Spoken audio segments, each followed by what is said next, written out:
జనసేన పెట్టిన తొలి రోజే పవన్ కళ్యాణ్ క్లారిటీ ఇచ్చేశాడు. ప్రశ్నించడం కోసమే పార్టీ అని. అందుకే ఆయన క్యాడర్ అడిగే ప్రశ్నలకు సమాధానాలు చెప్పరు. అభిమానులు అడిగే ప్రశ్నలకు ఆన్సర్స్ ఇవ్వరు. ఎందుకంటే ఫస్ట్ డేనే చెప్పేశారు కదా ప్రశ్నించడానికే జనసేన అని.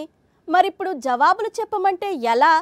అందుకోసమే క్యాడర్ ఆత్మగౌరవాన్ని టీడీపీకి తాకట్టు పెట్టేసి 24 అసెంబ్లీ స్థానాలు 3 లోక్సభ స్థానాలు తీసుకున్నా ప్రశ్నించకూడదు. ఆ తర్వాత పోల్ మేనేజ్మెంట్ కూడా తెలియని బచ్చా పార్టీనిది. నీకెందుకు 24 అసెంబ్లీ 3 లోక్సభ స్థానాలు, 21 అసెంబ్లీ 2 లోక్సభ స్థానాలు చాలు పొమ్మని బాబుగారు అన్నా దానికి దత్తపుత్రుడు ఎంచక్కా తలూపినా క్యాడర్ ప్రశ్నించకూడదు. ఎందుకో మళ్ళీ చెప్పక్కర్లేదు కదా.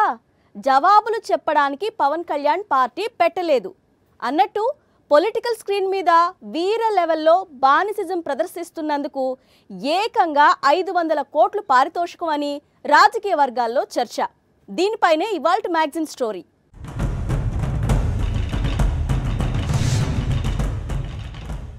అరవై నుంచి 80 స్థానాల్లో పోటీ చేస్తాం.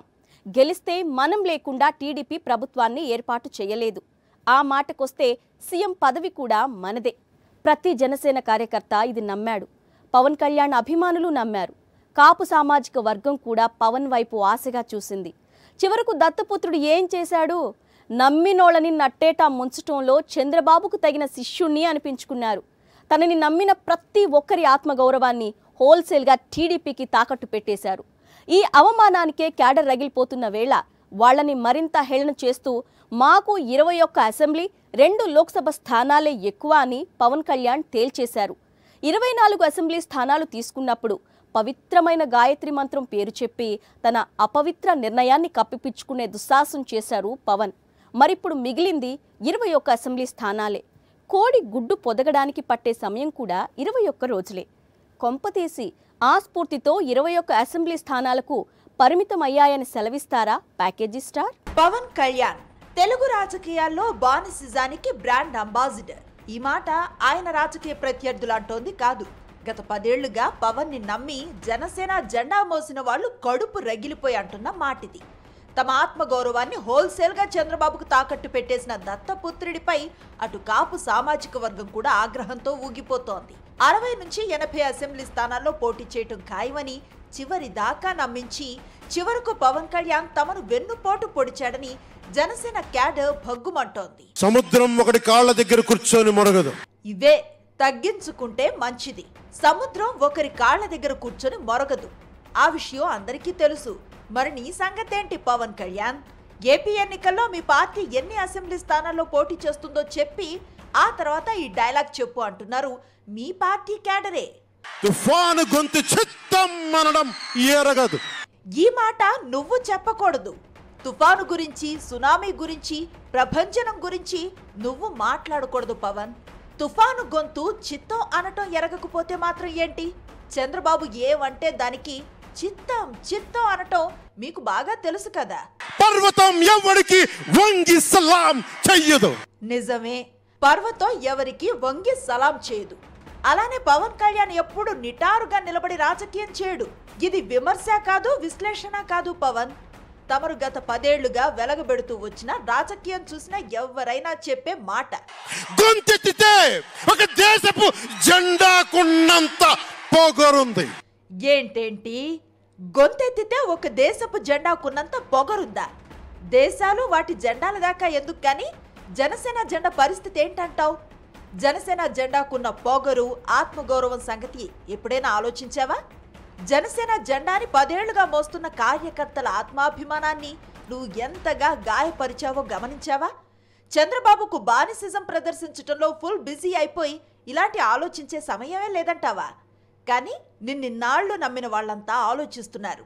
నువ్వు చేసిన మోసానికి సరైన జవాబు చెప్పాలని ఆలోచిస్తున్నారు. రాజమండ్రి సెంట్రల్ జైలు బయట నిలబడి టీడీపీతో కలిసి ఎన్నికలకు వెళుతున్నట్లుగా పవన్ కళ్యాణ్ ప్రకటించిన నాడే దత్తపుత్రుడు తన ముసుగు తీసేశాడని అందరికీ అర్థమైపోయింది. కానీ కొంతమంది అభిమానులు జనసేన క్యాడర్ అప్పటికీ పవన్ని అనుమానించలేదు.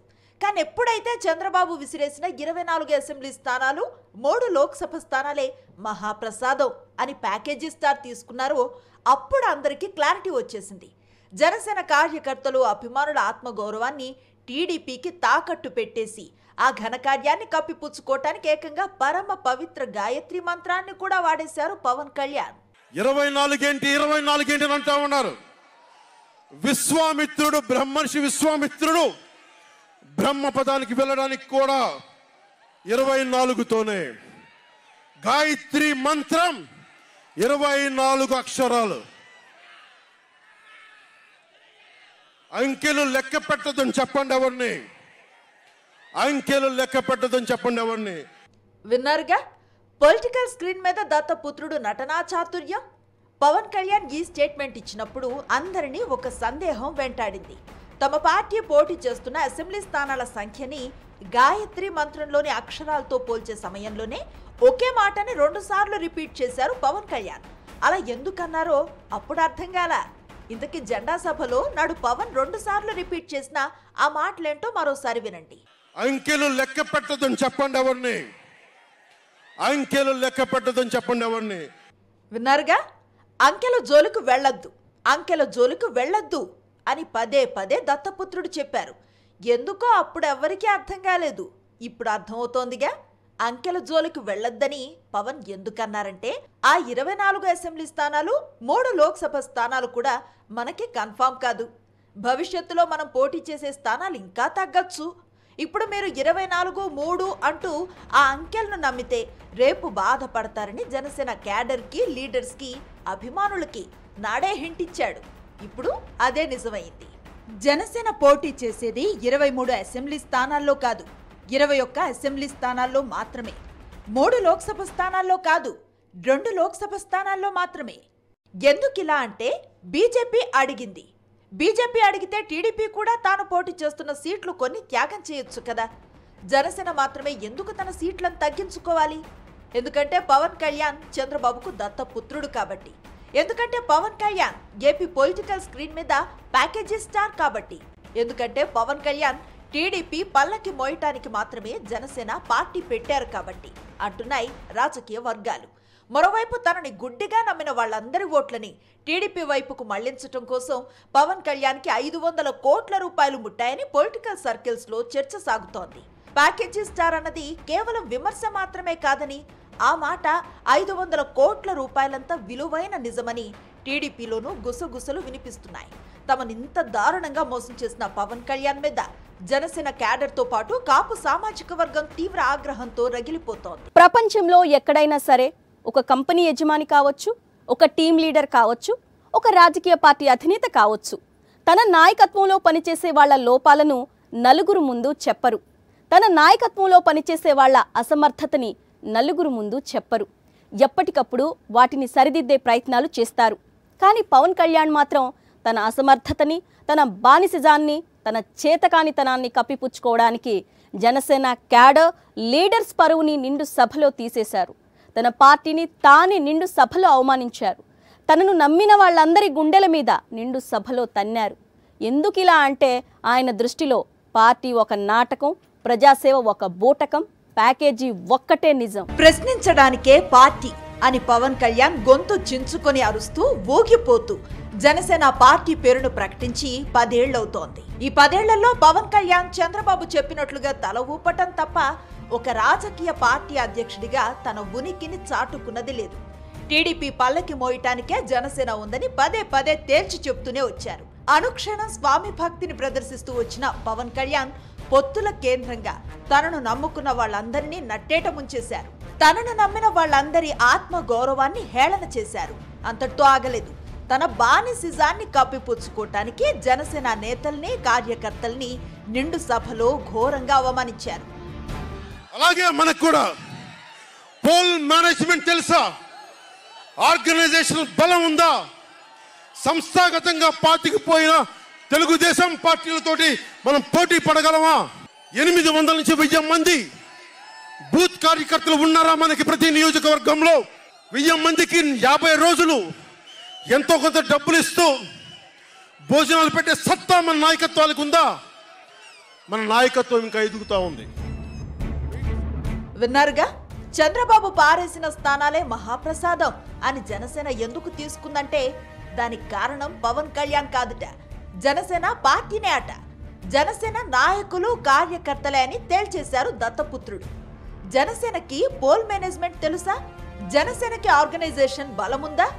సంస్థాగతంగా పాతుకుపోయిన టీడీపీతో మనం పోటీ పడగలమా? జనసేనకు ప్రతి నియోజకవర్గంలో 1000 మంది బూత్ కార్యకర్తలైనా ఉన్నారా? 1000 మందికి 50 రోజులు భోజనం పెట్టే సత్తా మనకుందా అని జనసేన నాయకుల్ని కార్యకర్తలను ప్రశ్నించారు పవన్ కళ్యాణ్. జనసేన పార్టీ స్థాపించి 10 ఏళ్లయ్యింది. ఈ 10 ఏళ్ల పాటు క్షేత్రస్థాయిలో పార్టీని పవన్ ఎందుకు బలోపేతం చేయలేదు? ఎందుకంటే జనసేన స్థాపించింది కేవలం చంద్రబాబు ప్రయోజనాలు కాపాడటం కోసం మాత్రమే. ఒక బలమైన రాజకీయ పార్టీగా తయారు చేయడానికి జనసేనను పెట్టలేదు. పార్టీ పెట్టి 10 ఏళ్లవుతున్నా మన నాయకులకు పోల్ మేనేజ్మెంట్ తెలీదు. 1000 మందికి అన్నం పెట్టే నాయకులు కూడా పార్టీలో లేరంటూ జనసేన లీడర్స్ ని, క్యాడర్ ని ఘోరంగా అవమానించారు పవన్. తన పార్టీ పరువు తానే తీసుకున్నారు. చంద్రబాబు విసిరేసిన స్థానాలే మహాప్రసాదం అని ఎందుకు అనుకోవాలి అని ప్రశ్నించిన పాపానికి పార్టీ క్యాడర్ పరువు తీసేశారు పవన్. వైఎస్ఆర్సీపీ పెట్టిన 3 ఏళ్లకి ఏపీ ప్రధాన ప్రతిపక్ష నేత అయ్యారు వైఎస్ జగన్మోహన్ రెడ్డి. కేవలం 5 లక్షల ఓట్ల తేడాతో అధికారానికి దూరమయ్యారు. వైఎస్ఆర్సీపీ పెట్టిన 8 ఏళ్లకి ఏపీ ముఖ్యమంత్రి అయ్యారు వైఎస్ జగన్మోహన్ రెడ్డి. ఆమ్ ఆద్మీ పెట్టిన 3 ఏళ్లకి ఢిల్లీలో ఆ పార్టీని అధికారంలోకి తీసుకొచ్చారు కేజ్రీవాల్. ఆమ్ ఆద్మీ పెట్టిన 10 ఏళ్లకి పంజాబ్లోనూ ఆ పార్టీని అధికారంలోకి తెచ్చారు కేజ్రీవాల్. తృణమూల్ కాంగ్రెస్ పార్టీ స్థాపించిన 13 ఏళ్లకి పశ్చిమ బెంగాల్ ముఖ్యమంత్రి అయ్యారు మమతా బెనర్జీ. డిఎండికే పార్టీ స్థాపించిన 6 ఏళ్లకి తమిళనాడు ప్రధాన ప్రతిపక్ష నేత అయ్యారు విజయకాంత్. ఇలా చెప్పుకుంటూ పోతే దేశవ్యాప్తంగా రాజకీయ పార్టీ పెట్టిన 10 ఏళ్లలో ఆ పార్టీని ప్రజాక్షేత్రానికి దగ్గరగా తీసుకువెళ్లిన నాయకులు చాలా మందే ఉన్నారు. మరి జనసేన స్థాపించి కూడా 10 ఏళ్ళు అయింది కదా, మరిప్పుడు కూడా మనకి పోల్ మేనేజ్మెంట్ తెలీదు, మనకి క్షేత్రస్థాయిలో బలం లేదు, మనకి టీడీపీతో పోటీ పడే సత్తా లేదని పవన్ కళ్యాణ్ ఓపెన్ గా చెప్పటం వెనుక అర్థం ఏంటి? సింపుల్, జనసేనను స్థాపించింది కేవలం చంద్రబాబు పల్లకి మోయటానికి మాత్రమే. జనసేన క్యాడర్ కానీ, జనసేన అభిమానులు కానీ, అలానే కాపు సామాజిక వర్గం కానీ ఈ మొత్తం ఓటు బ్యాంక్ ని గంప గుత్తగా టీడీపీకి మళ్లించాలన్నదే పవన్ కి చంద్రబాబుకు మధ్య ప్యాకేజీ ఒప్పందం అంటున్నాయి రాజకీయ వర్గాలు. అందుకే రాష్ట్ర ప్రయోజనాల కోసమే ఈ పొత్తు అంటూ నంగి మాటలు చెప్తూ జనసేన క్యాడర్ ను ఒప్పించడానికి విశ్వ ప్రయత్నం చేశారు పవన్. కానీ టీడీపీ పల్లకి మోయటానికి ఇటు జనసేన కార్యకర్తలు, అటు కాపు సామాజిక వర్గం సిద్ధంగా లేదు. ఈ ఫ్రస్ట్రేషన్ లోనే మనకి పోల్ మేనేజ్మెంట్ నుంచి అసలేం తెలీదని పార్టీ నేతలను, క్యాడర్ ని అవమానించడమే కాదు, ఓటర్లను కూడా అవమానించే దుస్సాహసానికి ఒడిగట్టేశారు పవన్ కళ్యాణ్. ఒక ఎగ్జామ్ పోతే మీకు బాధ ఎలా ఉంటుందో విద్యార్థికి తెలుసు. అలాంటిది నేను 2 చోట్ల ఓడిపోతే నేను నిరాశ, నైరాశ్యం, బాధ ఉండింది. ఒకటే గుర్తుపెట్టుకున్నా, ట్రైన్లో డర్బన్లో దక్షిణాఫ్రికాలో గాంధీని ట్రైన్లోంచి గెంటి వేయబడ్డ గాంధీ గారు గుర్తొచ్చారు. ఏ ఆటుపోట్లు తీసుకోకుండా మన పార్టీని నడపలేం, అవమానాలు తీసుకోకుండా ముందుకెళ్ళలేం. వారందరినీ స్మరించుకొని వారి స్ఫూర్తితోటి ఈరోజు నిలబడే ఉన్నాం. విన్నారుగా, 2019లో 2 చోట్ల ఓడిపోయిన తనను సౌత్ ఆఫ్రికాలో బ్రిటిష్ వాళ్ల చేతిలో రైలు నుంచి తోసివేయబడిన మహాత్మా గాంధీతో పోల్చుకుంటున్నారు పవన్. మరిక్కడ బ్రిటిష్ వాళ్ళెవరు? తనను ఓడించిన గాజువాక, భీమవరం ఓటర్లు బ్రిటిషర్లు అన్నమాట. 100 ఏళ్లు భారతీయులను బానిసలుగా పాలించిన బ్రిటిష్ వాళ్లతో తనను ఓడించిన గాజువాక, భీమవరం ఓటర్లను పోల్చుకొని ఆనందం పొందే హీన స్థితికి పవన్ దిగజారిపోయారన్నమాట. నిన్నటిదాకా ఎవరైతే తనకు జేజేలు పలికారో నేడు వాళ్లే చంద్రబాబుకు జిందాబాద్ కొట్టేది లేదని తెగేసి చెప్పడంతో ఆ ఫ్రస్ట్రేషన్తో ఇటు ఓటర్లని, అటు పార్టీ లీడర్లని, కార్యకర్తల్ని అందరినీ నానా మాటలంటూ నానా భీభత్సం చేసేస్తున్నారు దత్తపుత్రుడు. చంద్రబాబు బీజేపీకి జిందాబాద్ కొడితే పవన్ కి కమలనాథుల మీద ఎక్కడి లేని ప్రేమ పుట్టుకొస్తుంది. చంద్రబాబు బీజేపీ మీద భగ్గుమంటే వెంటనే పవన్ నోట పాచిపోయిన 2 లడ్డూల్లాంటి డైలాగ్స్ వచ్చేస్తాయి. చంద్రబాబుకి బీజేపీతో మళ్లీ అవసరం పడితే వెంటనే దత్తపుత్రుడు హస్తినికేగుతారు. బాబుగారి కోసం చీవాట్లు తింటారు. ఆ విషయాన్ని ఏమాత్రం సిగ్గుపడకుండా నలుగురికి చెప్పుకొని సంబరపడిపోతారు. చంద్రబాబు మంది సొమ్ము మింగేసి జైలు పాలైతే పవన్ నడి రోడ్డు మీదే పడి దొర్లేస్తారు. క్లుప్తంగా చెప్పాలంటే పవన్ మాటల్లో, చేతల్లో, నిర్ణయాల్లో అన్నింటా చంద్రబాబు మీద అంతులేని స్వామి భక్తి కనిపిస్తుంది. కనిపించనిది మాత్రం ఒక్కటే, 10 ఏళ్లుగా తనని నమ్మిన కార్యకర్తల మీద అభిమానం.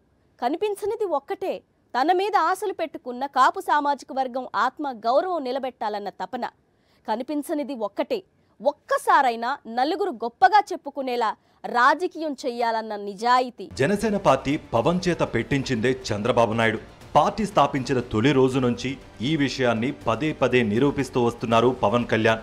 తన మొహం చూసి ప్రజలు ఓట్లు వేసే పరిస్థితి లేదన్న సంగతి చంద్రబాబుకు స్పష్టంగా తెలుసు కాబట్టి 2014లో మోదీ ఇమేజ్ని క్యాష్ చేసుకోవడానికి బీజేపీతో పొత్తుకు సై అన్నారు. చంద్రబాబు బీజేపీతో కలవడానికి రెడీ అయ్యేసరికి పవన్ కూడా వాళ్ల పక్షాన చేరిపోయారు. 2014లో గెలిచిన తర్వాత ప్రత్యేక ప్యాకేజీ కోసం ప్రత్యేక హోదాని తాకట్టు పెట్టేశారు చంద్రబాబు. ప్రత్యేక హోదా కోసం వైఎస్ఆర్సీపీ పోరాటం చేయడంతో ప్రజలంతా జగన్ వైపే ఉన్నారని గ్రహించిన చంద్రబాబు ఎన్డీఏ నుంచి బయటకొచ్చేశారు. దీంతో పవన్ కళ్యాణ్ కూడా బీజేపీ మీద అటాక్ మొదలుపెట్టారు. ఏకంగా మోదీనే టార్గెట్ చేశారు. భారతీయ జనతా పార్టీ ఎంత ద్రోహం చేసింది అంటే, వాళ్ళు చేసిన ద్రోహం మర్చిపోదాం అనుకుంటే లేదు, వాళ్ళు మర్చిపోనివ్వరు. కాంగ్రెస్ పొట్టలో పడిస్తే, వెన్నుపోటు పడిస్తే మనం బీజేపీ దగ్గరికి వెళ్ళి కాంగ్రెస్ వాళ్ళు పొడిచారు, అయ్యా కొంచెం మమ్మల్ని రక్షించంటే వీళ్ళు పొట్టలో పడిచారు. అది ఇద్దరు చేసింది. అలాగే సీమాంధ్రులకి మేము మీకు స్పెషల్ ప్యాకేజ్ ఇస్తాం, స్పెషల్ స్టేటస్ ఇస్తాం అని చెప్పి ఈ రోజున ఏమిచ్చారు? 2 లడ్డూలు ఇచ్చారు. 2014 నుంచి 5 ఏళ్ల పాటు ప్రజల కళ్ళకి గ్రాఫిక్స్ గంతలు కట్టి స్కాముల మీద స్కాములు చేసేసి 1,00,000 కోట్ల రూపాయలు దిగమింగేశారు చంద్రబాబు. ఆ 5 ఏళ్ల కాలంలో ఒక్క రోజు కూడా చంద్రబాబు చేస్తున్న అరాచకాలను పవన్ కళ్యాణ్ ప్రశ్నించలేదు. 2019 ఎన్నికల నాటికి చంద్రబాబు పాలన మీద ఏపీ ప్రజలు తీవ్ర ఆగ్రహంతో ఉండడంతో ప్రభుత్వ వ్యతిరేక ఓటుని చీల్చడానికి దత్తపుత్రుడు కొత్త డ్రామా ఆడాడు. చంద్రబాబుని, లోకేష్ను తిడుతూ వారి మీద విమర్శలు చేస్తూ నాటి ప్రభుత్వ వ్యతిరేక ఓటును చీల్చే కుట్రని చంద్రబాబు డైరెక్షన్లో అమలు చేశారు. కానీ ఈ కుతంత్రాలు వైఎస్ జగన్మోహన్ రెడ్డి ప్రభంజనం ముందు నిలవలేదు. 2019 ఎన్నికలకు ముందు పవన్ కళ్యాణ్ చాలా అంటే చాలానే అన్నాడు. అందులో మత్సుకొకటి. 6 నెలలు నన్ను తిట్టించారు, రకరకాల మాధ్యమాల ద్వారా భరించాను.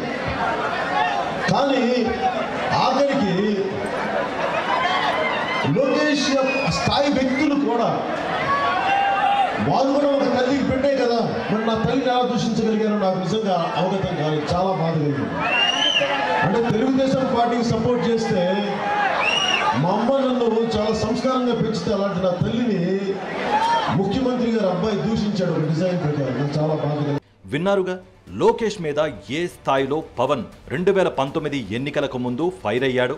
తన తల్లిని దూషించిన వ్యక్తి లోకేష్ అన్నాడు. మరి ఆ తర్వాత ఏం జరిగింది? ఎన్నికలు అయిన మరుక్షణంలో మళ్ళీ చంద్రబాబు పంచన చేరిపోయాడు.